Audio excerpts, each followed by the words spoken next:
That's DB. I'm Ravi Lulla here at Hurrdat Sports Bar and Grill. We are joined now by Brian Christopherson, Husker247. What's up, BC? Oh, not a lot. How are you guys? B Sizzle, how are we doing? I can't complain. So we've been going through this exercise the last couple days, and so we'll rope you into our nonsense as well. Kind of trying to rank, especially the top kind of 3 to 5 quarterbacks from each conference. Oh man. And so sweet summertime topics, baby. No, but it's so this isn't to kill time, BC. I know. I'm making the case that this is about as wide open a year as we've had in a while without without a prohibitive favorite. And I think a lot of it stems from how we feel about the quarterbacks. And a lot of it will probably end up being determined by which quarterbacks end up either being who we think they are or exactly someone who we didn't think they could be. No, the exercise makes complete sense to me. I don't think it's wasting time. It's a challenge now for me. I got to remember who's where. And I don't have my Phil Steele in front of me yet. So this is you can help me out. So we'll start in the Big Ten here because the ones we focused on yesterday, especially, were Big Ten and SEC. But we'll stay in the backyard here to start. So I think, and just correct me if you have any pushback here. Well, here, let's do this. You want to give them a chunk? Let's give them 6. Okay. So six keeps it safe if you want to debate one over the other. Okay. So in some order, Aller, Altmaier, Sand, Moore, Nico, Raiola. In some order. Okay. Then the next group in the SEC in some order. Manning, Nussmeier, Sellers, Lagway, Mateer. Did you want to throw Mendoza into Big Ten at all or no? You can use Mendoza. You get to 5 or 6, BC. I'm just giving you some options. Okay. Do you like that 5 in the SEC? Manning, Nussmeier, Sellers, Lagway, Mateer? Yeah. I mean, those are your headline names. I mean, I would say those guys jump out first. I can't think if there's someone missing, but I like Mateer a lot. I mean, Pavia's probably in the next tier down. I like Pavia. Yeah. And then in the ACC, in some order, we know Klubnik is 1, but then it's Carson Beck, Haynes King, Jennings, Mensah, and Moss. Fair? Yeah. I mean, of those names, Haynes King's really interesting to me. He is sometimes undervalued. 6-year guy. Would you put him ahead of Beck? Maybe. I think he's got a prove it year ahead of him. Beck does. But yeah, I think it's an interesting topic. Your general point you're getting to is, and I remember when Pat Stewart was up front before the media, he was asked about, do you still have to have that guy, like the Brady, not necessarily Brady level, but that QB who just separates you. You feel like you've got that position locked down, or can you get away with just a guy who, kind of workmanlike does his job and you have all the other parts. And it seemed like Stewart was like, you still got to have that sort of that guy who starts the engine. And so that it is interesting as you think about like whoever is being placed in top 25 rankings right now, or even the way too early stuff that came out in early spring. It is very much attached to, do I think this quarterback is going to take the leap? Yeah. So let's take it one step further. Let's just do we known or unknown? Okay. Drew Aller, known or unknown? I mean, for relatively speaking, I'd say known compared to most others, right? Altmaier.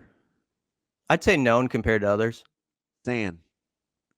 I think he's a little bit of a unknown still. Okay. Raiola. I think he's an unknown. I think he's got to prove that. A lot of us around here think he's going to make a jump. A lot of national guys seems like, I don't know. So I think,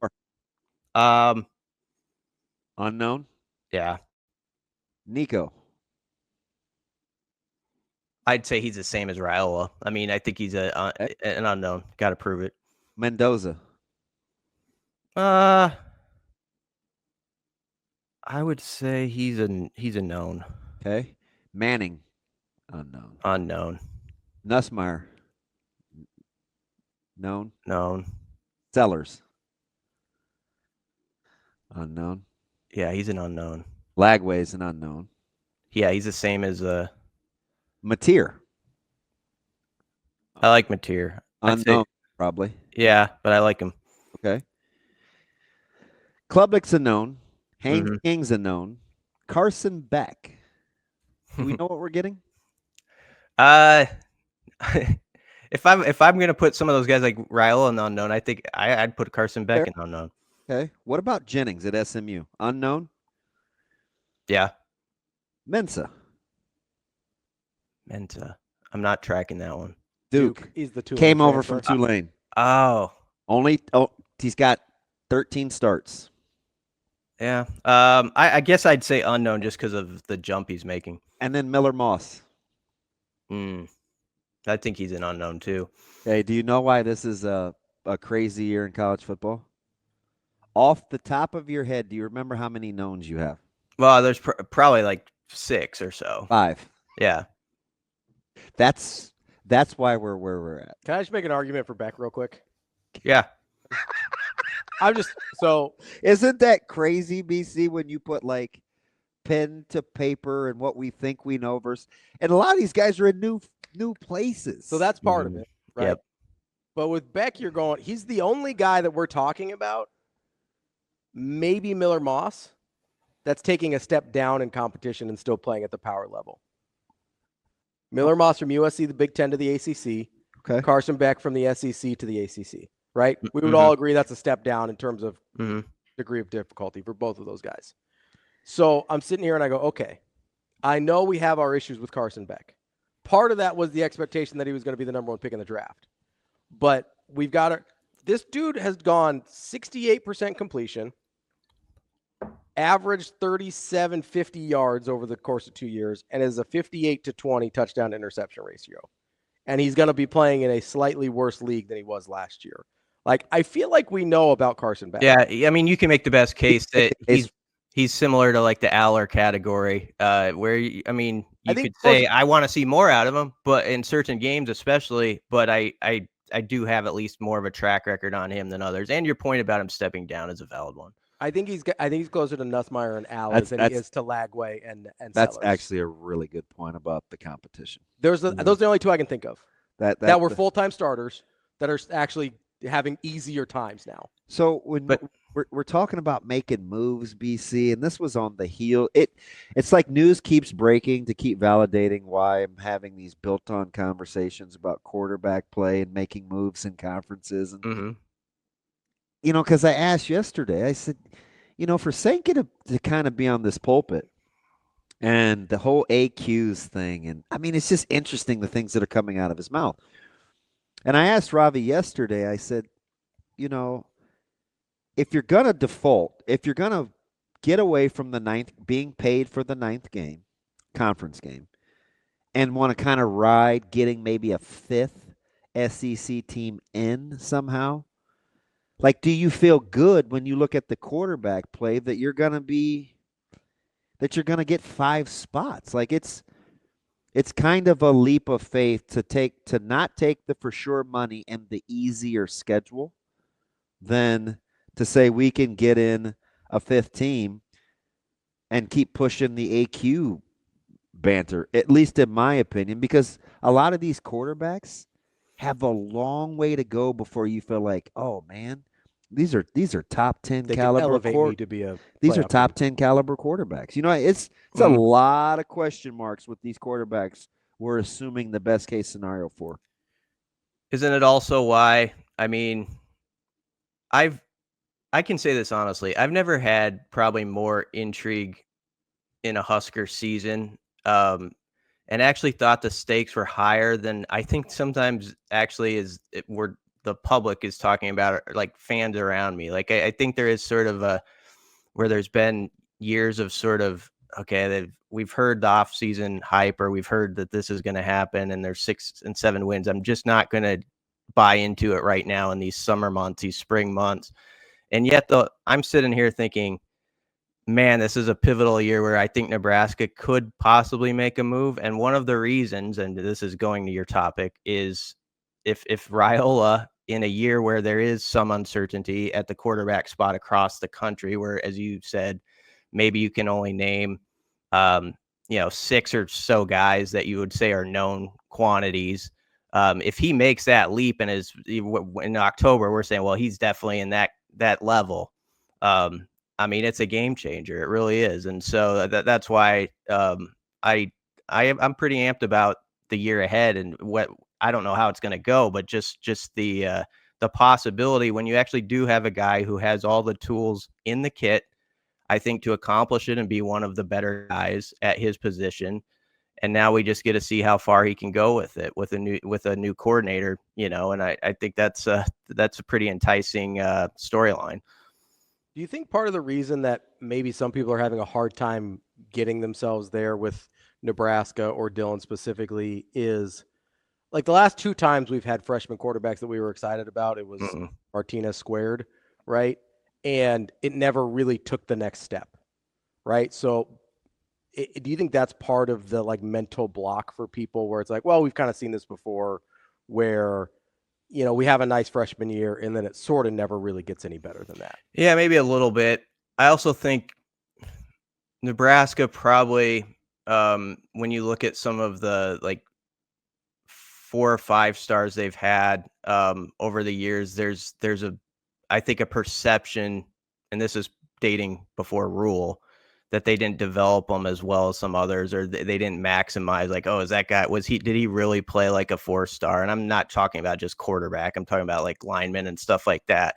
And so I think there's, around here at least, I don't know if there's as much confidence based off the past record that a player is going to actually meet like the supposed recruiting ranking or whatever was attached to him. I think that's a piece of it, but and also just it's just that I think there's optimism, but it's just that cautious optimism where you're careful, you don't want to get hurt.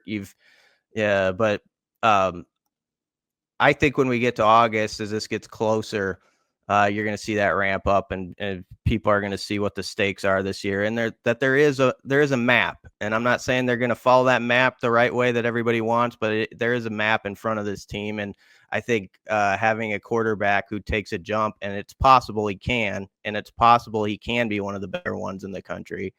If that's reached, that's this team's going to follow with that. Interesting. BC, let me go through something here with you real quick. When you talk about like making a few jumps, and you're talking about partnerships with their OCs, is the level of how comfortable you are with Dylan and Dana, and Dana being such a known commodity? Do you think that's under or over appreciated when we try to project Nebraska's kind of prowess in 2025? I think it's underappreciated, especially outside our bubble.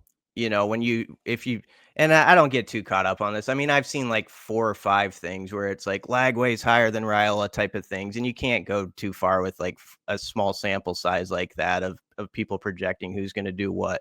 I mean, but I do.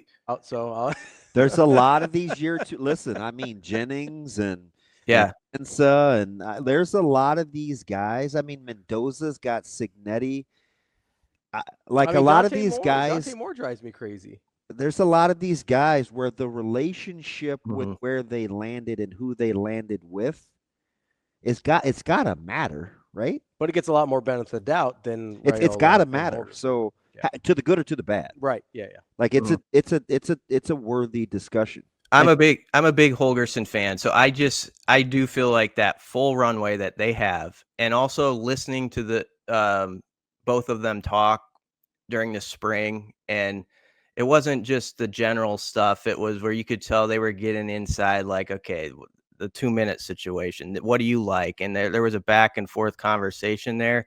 And I have optimism about that when I attach it to the last 3 to 4 games of the season where I thought, even at USC, I know they didn't have a lot of yards, and that was the first game where it was a different language to Holgorsen, his first game in the headset, Nebraska, but they had a rhythm, and the ball was coming out quicker, I thought, and that connected with, okay, now they've had time to look at that. What's good, what's bad, throw some stuff out. This is what I want to really accent. And you're on the same page. It sounds like, Raiola at this point knows the plays inside and out where he can finish the call for Holgorsen and stuff like that.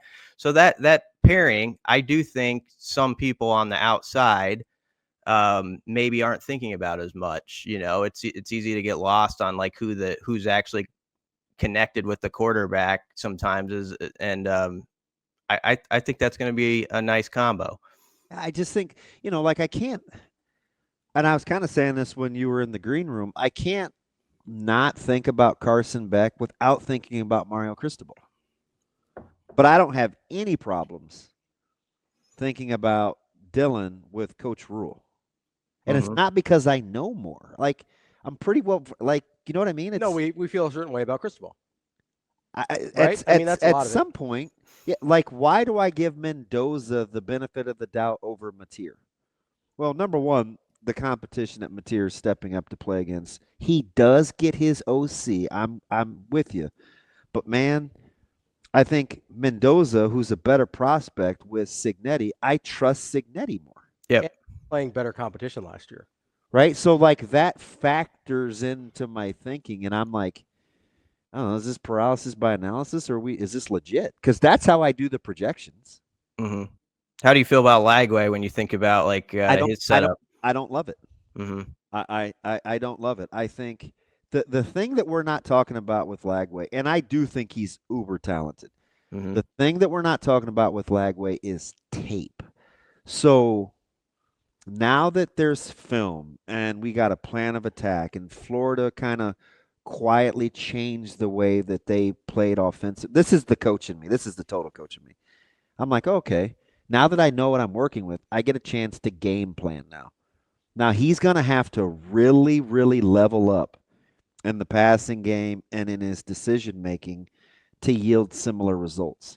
So it's not a talent thing with Lagway. It's what are other people doing to me now, and how can I level up? Because I think, for as much as we talk about what happened with Dylan and the kind of the lull he hit, I think a lot of it was how teams would scheme Nebraska and what he was forced to do. I mean, the guy had 500 snaps, right? So it's like you can game plan Nebraska if they weren't going to do some certain things. Yeah, I've written this, and I wonder what you think. How much did you buy into the idea that Raiola possibly had his quote-unquote sophomore slump in the middle in October, and whereas some guys who we're talking about didn't quite play the full season, and what you're speaking of is they're going to see some stuff thrown at them now in the a month into this 25 campaign that they're going to have to deal with, and your hope is that Raiola is a step ahead of that now. So I mean, for Sellers, let's say, hey, listen, we could probably play with an eighth in the box, and let's see if they can run some man beaters and beat us. Mm-hmm. We're going to account for the quarterback, or with Lagway. Hey, we're going to be multiple pre-snap here. We're going to. I mean, with Jennings, right? You leave him the gimme, see if he can beat you with him. Yeah, just because of even though he completed 65% of his passes, he left too many out there. You can watch it. Like in that offense. So it's things like that. It's like the anti-Raiola, right? See, they knew he wasn't going to run. So you could sit there and play two-man or some of these defenses, and it's going to be hard to win. It's going to be hard to win on the outside with some of these coverages that teams would play because I think that's the spot you didn't have a different element to it. That's why the quarterbacks were imploring, hey, every now and again, they're not accounting for you. You just got to be able to get us a first down. What do you guys think of Sorsby? Have you seen a lot of them? Yeah. I think from a crapshoot. Yeah. Mm-hmm. Like total crapshoot. There's going to be a crapshoot. There's no telling. I mean, it's for some of these guys that we say are coin flips, like we have no idea. So who I actually think is in a better situation. You guys are going to laugh. and I hope to gosh I'm wrong. I actually think Nico is one of those guys that's is in a better situation UCLA than he was in Tennessee. I'm serious. Yeah. I think Tennessee knew too much. I think they were too involved. I think he gets a little bit of a cleaner slate in Los Angeles. I think he's home, so he'll be more comfortable. Yeah, you would think he's driven too. I mean, you had a lot of. There are just some of these guys that I think are in better spots versus Man, so I struggle with the Nico thing. I really do. Just because there is something to the clean slate and the being home. There 100% is. I have a hard time believing he's going to be in a better football position than he was with Josh Heupel, who's pretty good at what he does, especially from an offensive standpoint. He had a running game that helped him out a ton, and he's got UCLA, who I think only returned 6 starters from last year. I don't know what that looks like for them, and I wasn't super impressed with them offensively. Now I know they got the new OC in Sunseri over from Indiana, so maybe that helps. But like to me, football-wise, he's not in a better situation. Yeah. Life-wise, he might be in a much better situation, and that might be all it takes. I don't know. I'm curious why you brought up Sorsby, BC. I'm just curious about the game in Arrowhead.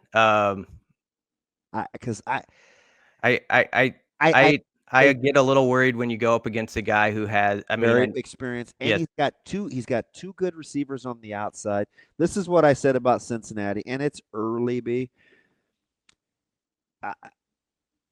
They got some work to do up front along that offensive line, but he will not be rattled, and he's got some fellas outside the numbers that I think he can throw the ball to. He does, and they added a couple. Actually, they added like 4 guys out of the wideout out of the portal and a couple linemen, and I don't know. They might have done sneaky well in the portal. We'll see. The tape will tell, but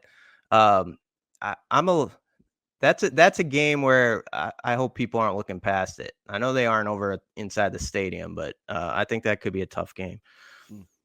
Yeah, BC, we haven't really gotten to the Big 12 yet, but we've brought up some of these guys, whether it's Sorsby or some of these other guys. I think as we go through this, we might be sleeping on the Big 12 quarterbacks a little bit. It might be deeper than in terms of. I don't know. I'm with you because in terms of knowns. Yeah. Like guys that have actually done it for a year. That's why I asked. So this was on. Thank you for listening. I'm trying. For listening. BC, this was on the heels yesterday of us talking about the kiddie table and what Sankey was saying, and we got into national championships, won in the Big 12, and kind of signing off yesterday. I said, you know what's funny? This whole quarterback thing has sparked a new thing in me because I ultimately want to end up doing a draft. You talk about a summer topic. I'm going to draft these quarterbacks. And kind of as a sign-off yesterday, I said, you know what? You maybe could make the case the Big 12 has more known. I even went through the teams in the top 25, and there'll be 5. I'm like, there may be no more known commodities in the Big 12 at quarterback than in the ACC. I just don't think you have a ton of the high-end guys or guys that we think that's could be high-end. Fair. But in terms of guys that we know. But I do think you'll be surprised. You're probably right. I like, and I get it. The Big 12 has been kind of the whipping boy, and even just in our comments in the stream, Tony's like the AQ banter is a life preserver for the ACC and the Big 12. In a few years, they'll struggle to get 2 without any auto qualifiers. I couldn't disagree with that more. I think the quarterback play in the SEC, in my opinion, is going to have to actually get better because we saw what the inability to play catch sometimes did to teams like Alabama. They can bite you. Yeah. I do wonder about just the playoff thing. Now maybe the money, like Tony, he may be right in terms of, well, they can't really match the money, and so that's where the players will go. But man, if you don't get some return on some of these highly thought of young quarterbacks now, I'll say the money didn't help Tennessee. You might not. Yeah, I agree with you, Damon, but I do wonder if the ACC and Big 12 with wanting the 5 and then the 11 at large, I could see cases where they play themselves down to 1 team in a year. Like, yeah. And so I wonder. Well, could you see the SEC only getting 3? No. Really? No. I think Not they'd much. always get at least 4. Much moving forward. Okay. All right. Don't you? So right, I'm trying to think off the top who I feel comfortable saying is the 4th best team in the SEC. I mean, I think on most years, so this is a question if you like basically the 4-4-2-2-1 format or That's the what I'm. 5-11. So that's why I pick 4. And I think the 4-4-2-2 is actually a safe place for the Big 12 and ACC that they should maybe think about accepting. Oh, yeah. so you're on Tony's. Yeah, I am kind of, because I don't think there'll be a lot of years where they get 3, and I could see years where they only get 1. So you're banking on the fact Clemson will backslide, Florida State won't be good again, and Miami will never be back. Not well. I mean, at the same time, though, that's what you have to be saying. Well, so here's what we're saying though. So in 25 years, all 3 haven't been good at the same time. No, listen. So I think that's the argument. But here's the deal. Yeah. You can now go get those guys where it's not as predicated on winning the area in recruiting. Like there'll be enough to go around. Mm-hmm. But they're also going to have to. You still have to execute it well, though. No, I get it. All 3 of those teams, as Clemson probably the least, but especially Florida State and Miami, have shown they've struggled to execute how to run their program. And they have also shown when they have the right head coach, those teams can be good at this. Miami and Florida State can be good at the same time. There could be now, some can Miami, Florida State, and Florida be good at the same time? Yeah, I don't know. That's the thing. If they can do it at the same time, there's definitely sleeping giants there. But also, I could see years, 2028, whatever, where there's a standoff between like a 3rd ACC team and a 6th SEC team, and I could see the 6th SEC team getting in just the way, because there's a perception I think that carries weight. The SEC and Big Ten are, I don't know. I think they win those standoffs more than they won't. Here's the other thing. You guys are trying to talk me into the fact that Clemson, Florida State, and Miami won't all be relevant at the same time. Here's the thing, though. I don't know. With the 4, it's actually 4-4-3-2. Is that? I think because the 3 are the at-larges. Yeah. Yeah. You still have State, Miami, and Clemson are all good at the same time. You still have an opportunity for an at-large, but I think you're less likely to get 2 on a regular basis without the AQ than you are to get 3 with an at-large. 3 with an at-large. Like I think the at-large gives you the leeway. That makes sense. But what I'm telling you is we're talking about closer from going to 2-1 than 2-3. I don't know. I think that's right. Because now, if you'd have said safe, 2 is safe. I'll entertain that. 2 is safe. Here's the thing, and it's not because of quality of conference necessarily. I'm saying if you let the Big Ten and the SEC bully you around, eventually they'll get you down to 1. Hey, that's BC, what I'm saying as much as anything. We'll be running a 6-1-1-1-1 defense. Good stuff, BC. I appreciate you always playing along. Yeah, thanks for having me, guys.